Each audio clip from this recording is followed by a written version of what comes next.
Hello, everyone. So, you remember we spoke about Julia. Julia knows that she's going to get $100 in the future or £100 in the future. And knowing that she's going to have that income in the future, she can get two different interest rates. One, an interest rate that she receives of about 10%, which means that if she took a loan out for the total amount she could possibly take out now against her future consumption, that would give her $91 now. Why is that? Remember, if you have a 10% interest rate, $91 times 1.1 gives you £100 or $100 in the future. Now, at a higher interest rate, so there's this 78% interest rate, much, much higher interest rate, you can get much lower consumption now if you're going to have to pay that back entirely. And so that would give you a total of $56 now at that much higher interest rate. Now, at the interest rate of 10%, we can see that Julia would like to have 58 units of consumption now, $58 of consumption now, and $36 of consumption in the future. And we can identify that where her marginal rate of substitution is equal to her marginal rate of transformation. Her marginal rate of substitution comes from rho, which is her discount rate, and that's a measure of her impatience, which comes from her preferences for consumption smoothing, like now versus the future, and then also like the level of impatience that she has. And so that gives us her willingness to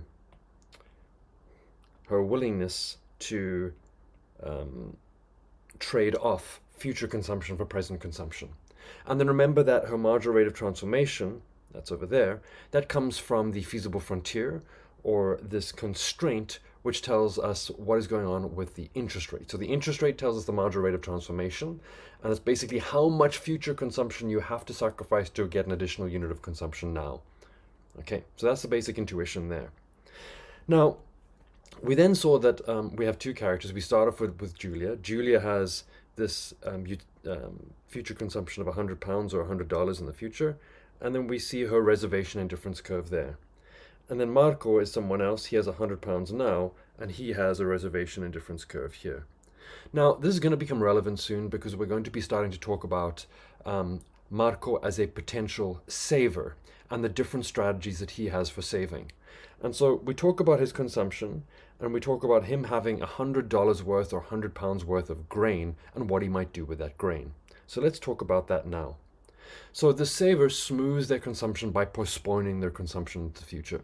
So this is different to Julia. Julia knew she was getting £100 in the future or $100 in the future. She now wants to bring that forward in time. She's going to take out a loan against that future consumption. And so here with Marco, he has £100 or $100 now, and he then wants to think about whether he can save some of that money. Now, we're going to start off with the idea that Marco actually has £100 or $100 worth of grain. Okay, so think about corn or wheat or something like that. He's a farmer. He's thinking, okay, I have this grain from my recent harvest. What can I do with it? Well, one option that he has is to potentially store it. Now, the problem that you have with storage is that with storage, you could end up with less than you currently have in the future.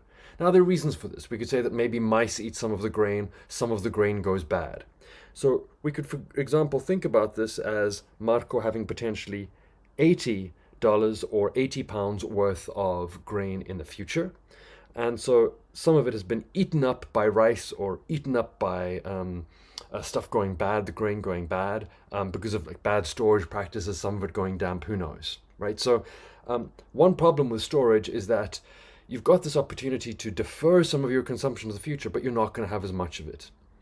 Now, the reason we also want to think about this is that this doesn't only apply to grain and things going bad, but in the real world, we also confront inflation. So if I've got £100 now or $100 now, and I want to save some of that for the future, if there were no interest rate, so imagine there was no interest rate, but there was still inflation, so prices were going up, that would mean that my £100 now or my $100 now can't go as far in the future when prices have gone up. My real value of that would have gone down. That's kind of what this is also capturing as an intuition. Now, even with that level of storage where things would devalue, Marco would still, in fact, have interests, have indifference curves, and he would choose the point where his marginal rate of substitution equals his marginal rate of transformation. So that's one option that we have and one level of utility for Marco with indifference curve 1. So the other opportunity that Marco has is in fact to lend the money to someone like Julia. So we know that Julia had that 10% interest rate. If Marco was the one to lend her money, what would happen? Well, he would be able to get 110 in the future. So $110, £110 worth of grain in the future. So he is lending to Julia at a 10% interest rate. Having done so, he's going to get £110 in the future by lending that money to someone like Julia. When he does this, he's going to end up on a higher indifference curve.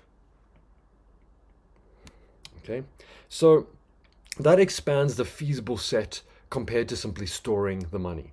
So instead of just putting the money in a box or putting the grain in a silo where maybe some of it gets consumed by mice or rats or some of it goes bad, lending it to someone else, giving them the opportunity to do what they will with it, maybe bring some of their consumption forward in time, what that's going to do is give him an interest rate and expand his feasible options for consumption between now and the future. So this is captured by the following figure in the textbook. So you can see here Marco's two indifference curves and their tangencies as point H and point J. And what we can see is that at the higher interest rate, so when there isn't like a negative interest rate, like things that, like inflation, I should say, when there's not inflation or stuff getting eaten up by mice, what we can see there is at that high interest rate where he can get more in the future versus now. What that means is that he would rather defer more of his consumption to the future versus now. So with that opportunity to lend money to Julia, he consumes less, 65 versus 68, and he consumes more in the future, 39 versus 26. So lending money at interest expands the saver's feasible set compared to simply storing it. Okay, now, we there spoke about lending as one opportunity for saving. Excuse me. Another option is that imagine Marco owned some land and he had this £100 or $100 worth of grain. So we're starting off with 100 over here, but then having some land where he can plant the grain, maybe work the grain, maybe also some bullocks that he can use to plow the land. He's working that land and that gives him a 50% rate of return, and he can then get £150 worth of grain in the future.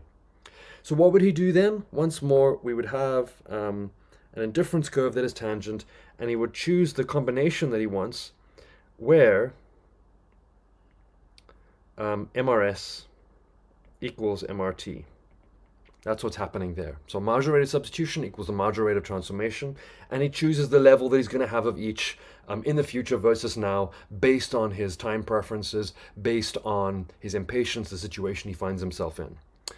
Now, the next thing, though, is that he realizes that, oh, if it's the case that I consistently get around £150 worth of grain every year, or $150 worth of grain every year, then I could probably borrow against that income that I know I'm going to get later. So, like Julia could borrow against the money that she was going to get, if Marco knows that he's going to have $150 or £150 worth of grain in the future, he can then take out a loan against that £150 worth of future income, and then have a new feasible set. And that takes him down to, I think it's 136 over here. And then he also has an indifference curve. I'm going to call that one IC3 and that one IC4. And this one is higher. So the important thing here is that an individual situation, their wealth and their income, affects your opportunity to engage in these activities. And it's also actually going to affect the interest rates. I'll speak about that in a second. So this is a figure from the textbook. What do we see there? We've got invest the grain, get a 50% return, working the land, getting that return on the grain. Then take out a loan, borrow at 10%. What does that borrowing against that future income do? It allows you to, again, expand the feasible set. Having expanded the feasible set, you can increase your utility from indifference curve, what I call 3, the high utility, up to very high utility there. Now, importantly, this relied on him having access to land, being able to use his grain to plant more seeds, to reap the rewards of that, to work the land. Now, if it's the case that he didn't have access to that land, if he didn't have the opportunity to grow that grain, to harvest it more later, well, then maybe he has to use the land of his neighbor next door. But what is the neighbor going to ask him to do? They're going to ask him to pay rent, right? So having access to wealth, having access to the ability, the income that now allows you to do that, that's something that Marco had in his access to land, his access to his bullocks, his access to the ability to farm the land, that Julia did not have. Julia just knew she was going to get some income in the future, probably from her work, but that situation is different to the situation that Marco is in, where he has access to the income now and access to wealth now. So that doesn't just affect the feasible set in terms of what you have available to you, but it also typically affects the interest rates you're going to pay. So we get three differences between Marco and Julia that are relevant here. So the first one, Marco starts with an asset that we were just speaking about, while Julia starts with nothing. Marco having the asset allows him to have a larger feasible set than Julia did. Julia has the prospect of a similar asset later, but this puts the two on opposite sides of the credit market. Julia is going to be a borrower, Marco is going to be a lender. Marco has productive investment opportunities, while Julia does not have those productive investment opportunities. She just needs to borrow now in order to be able to consume now and do her consumption smoothing. Marco and Julia may also face different interest rates. So I assumed initially that they both face that same interest rate of 10%, but actually it's the case that we said maybe if Julia doesn't have access to wealth, she's going to pay that very high interest rate of 78%. Or alternatively, if she had that lower interest rate of 10%, it could be the case that Marco had an even lower interest rate, which would mean that feasible frontier that we saw where he had 10%, that's actually going to pivot outwards, say if it was 5%, and he'd have an even larger feasible set available to him. And we typically see this where folks who have access to equity for a loan or the availability of collateral for potential loans, they are going to be able to get a lower interest rate than folks who do not have such resources. So that means that his feasible set is going to be kind of doubly affected, both by having the income now, but then also potentially having access to wealth that lowers his interest rate. We'll talk more about this a bit later when we talk about credit market exclusion.